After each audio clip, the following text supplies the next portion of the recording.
Assalamualaikum warahmatullahi wabarakatuh. Alhamdulillahirabbil alamin. Nahmaduhu wa nasta'inuhu wa nastaghfiruh wa na'udzu billahi min shururi anfusina wa min sayyiati a'malina. May yahdihillahu fala mudilla lahu wa may yudlil fala hadiya lahu. Asyhadu an la ilaha illallah wahdahu la syarika lahu. Wa asyhadu anna Muhammadan abduhu wa rasuluhu alladzi la nabiyya ba'd. Allahumma shalli ala Muhammad. Sahabat dakwah Muhammadiyah yang dirahmati Allah di mana saja Anda berada.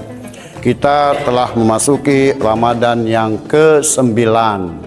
Pada Ramadan ini perlu kita informasikan bahwa ada satu kata di dalam Al-Quran dan juga As-Sunnah yang itu kalau diamalkan satu-satunya amal ibadah yang diganti langsung oleh Allah Subhanahu wa taala.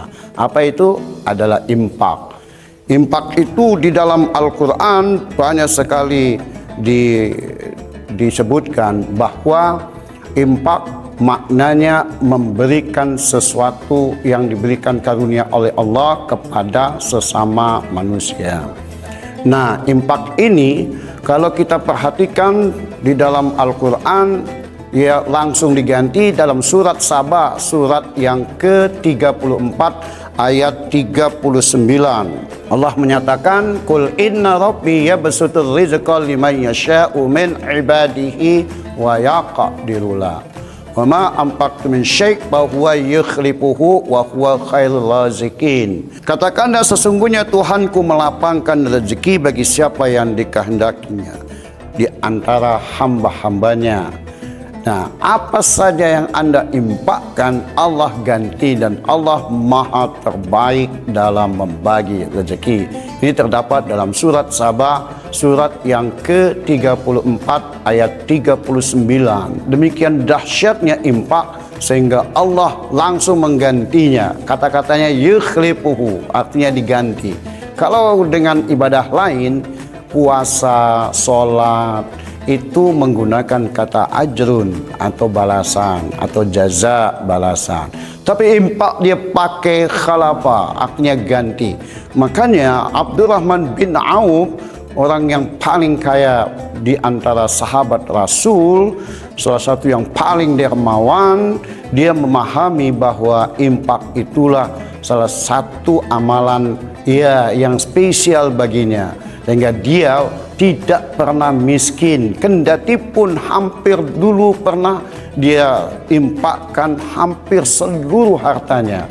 Tetapi karena dia yakin bahwa Allah menggantinya, akhirnya balik lagi hartanya. Itu bisa dilihat dalam berbagai hadis-hadis atau riwayat yang banyak di dalam Kutubus Tis'a, kitab 9 hadis. Sahabat dakwah Muhammadiyah yang dirahmati Allah di mana saja Anda berada.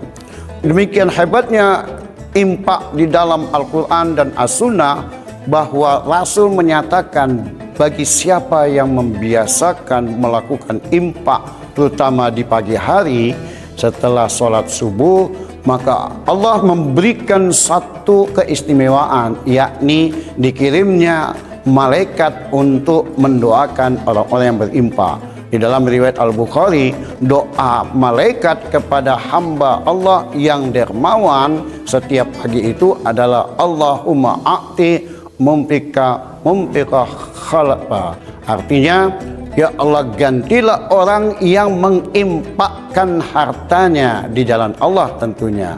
Jadi jelas bahwa orang yang berinfak tidak saja disenangi oleh masyarakat, bahkan malaikat pun mendoakannya. Kebalikannya bagi orang yang bakhil, orang yang pelit, kikir, berdekut, ini juga didoakan oleh malaikat. Apa doa malaikat? Allahumma a'ti mumsika talapa. Ya Allah, binasakanlah orang yang menahan hartanya. Apa yang dibinasakannya? Yang dibinasakannya adalah keberkahan dari rezeki yang diberikan padanya. Bahwa kita harus pahami rezeki yang diberikan Allah itu tentu ada yang halal, ada yang haram. Yang halal akan membawa keberkahan, tapi yang haram tentu juga akan membawa kepada laknatullah, akan membawa kegalauan hidup.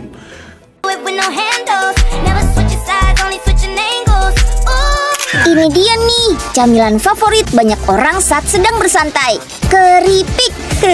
Wajar saja sih, selain rasanya enak dan suara kriuknya bikin nagih. Kandungan garam dalam keripik ternyata bisa memicu hormon dopamin. Itu loh, hormon yang mengendalikan perasaan bahagia di otak kita. Dijamin, bikin waktu bersantai terasa makin menyenangkan deh. Tapi meski begitu, jangan asal pilih keripik ya. Pastikan memilih keripik yang kaya nutrisi. Hai Sobat Jackers, ini dia bestseller Jackers Chips, banana balut coklat. Berbahan dasar buah pisang pilihan yang dijadikan keripik, kemudian dibaluri oleh coklat yang tebal dan lumer. Ayo, siapa nih yang giler? Sahabat dakwah Muhammadiyah yang dirahmati Allah di mana saja Anda berada. Kalau kita katakan tadi bahwa impak itu betul-betul ia diberikan keistimewaan oleh Allah kepada hambanya, maka kita lihat bahwa dalam kehidupan masyarakat banyak sekali orang ia mengatakan saya sudah berimpak tapi tidak punya rezeki atau rezekinya seret. Nah, ini perlu dipahami, kendati pun kata-kata itu diganti langsung oleh Allah, tapi harus kita pahami bahwa penggantian itu adalah sesuai dengan kebutuhan orang yang mengimpakkan hartanya. Nah, orang yang mengimpakkan harta itu kebutuhannya, ya lihat dulu, bisa saja kebutuhannya kesehatan, tentu diberikan Allah kesehatan. Kalau kebutuhannya proteksi, perlindungan, keamanan, Allah memberikan perlindungan, keamanan. Kalau dia ingin jabatan, akan diberi jabatan. Juga kalau kebutuhannya harta, diberikan juga harta. Tapi sesuai dengan kebutuhannya, tidak apa yang kita inginkan atau keinginan. Jadi beda kebutuhan dengan keinginan.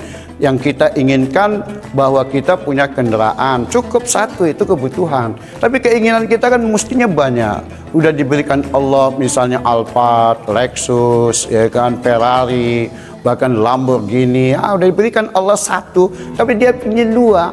Udah diberikan istri satu, ingin dua, ingin tiga, ingin empat. Ini artinya keinginan, bukan kebutuhan. Kebutuhan itu adalah sesuai dengan apa yang kita butuhkan dalam diri kita, baik lahir maupun batin. Sama halnya ketika kita buka puasa, kebutuhan kita juga tidak banyak, tapi kita kan selalu berkeinginan banyak. Keinginan bukan kebutuhan. Keinginan kita, ya kalau sudah siang-siang melihat ada jualan dari mulai es dawet, es cendol, es doger, es pokat, es koteng, banyak sekali. Itu semuanya kita beli, padahal kebutuhan kita cukup satu gelas saja. Tapi begitu buka kita kenyang semuanya, akhirnya jadi mubazir. Padahal mubazir itu adalah kawan atau saudaranya setan. Sahabat dakwah Muhammadiyah yang dirahmati Allah di mana saja Anda berada. Tetapi harus dipahami, impak itu bisa atau dahsyat dia dibalas oleh Allah secara langsung kalau dia sesuai dengan SOP. Artinya sesuai dengan apa yang dimaui oleh Allah. Nah, kalau kita lihat SOP-nya setidaknya ada 5 di dalam Quran dan As-Sunnah. Pertama, impak itu harus dasarnya iman yang mantap. Kita berimpak apapun harus dasarnya iman. Kalau tidak beriman itu sia-sia. Ya, setidaknya dia punya balasan di dunia, tapi di akhirat tidak. Itu makanya landasannya harus iman. Yang kedua harus ikhlas, tidak ria. Ria itu apa? Show me, lihat dong saya hebat, saya dermawan, saya paling hebat di dunia. Itu bahkan digambarkan dalam Al-Quran surat Al-Baqarah, surat yang kedua ayat 264. Orang-orang mengimpakkannya dengan ria itu digambarkan bagaikan batu yang licin, diletakkan debu di atasnya, lalu kena hujan yang sangat lebat, lalu tidak ada sisa sedikit pun. Itulah satu gambaran orang yang berimpak tetapi diiringi dengan sifat ria. Oleh karenanya kalau kita mau impak kita berdaya guna, ya harusnya ya kita harus ikhlas. Yang ketiga dari harta yang halal, jangan yang haram, hasil korupsi nggak boleh. Nah, karena Allah hanya menerima harta yang halal, yang baik dan yang halal. Kalau yang haram itu sama aja kita memberikan kotoran kepada orang lain. Memberikan impak dicintai, yang kita cintai. Jangan yang kita tidak cintai baru kita serahkan kepada orang lain. Di dalam Al-Quran surat An-Nisa surat yang keempat ayat 92 Allah menyatakan dengan tegas, lan tanalul birra hatta tunfiqu mimma tuhibbun. Kamu tidak akan meraih kebaikan yang sempurna sebelum kamu mengimpakkan harta yang kamu cintai. Nanti kalau kita periksa uang kita di dompet ada 1.000 sampai 100.000, tentu yang kita cintai 100.000, bukan 1.000 rupiah. Nah, kita kan selalu suka minimalis, suka yang kecil-kecil. Ya udah, balasannya yang minimalis. Nah, kalau kita mau maksimalis, ya berimpaklah yang maksimal, yang kita cintai. Kalau kita ingin mengimpakkan pakaian yang kita cintai. Jangan barang bekas, barang baru dong.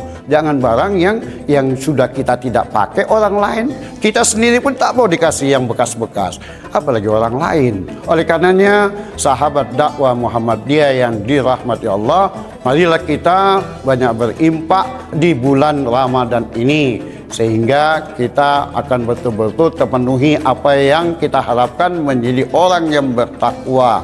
Ya, takwa satu derajat yang sangat tinggi di sisi Allah. Semoga ada manfaatnya. Nasrun minallah wa fathun qarib wa basyiril mu'minin fastabiqul khairat billahi taufiq wal hidayah. Assalamualaikum warahmatullahi wabarakatuh.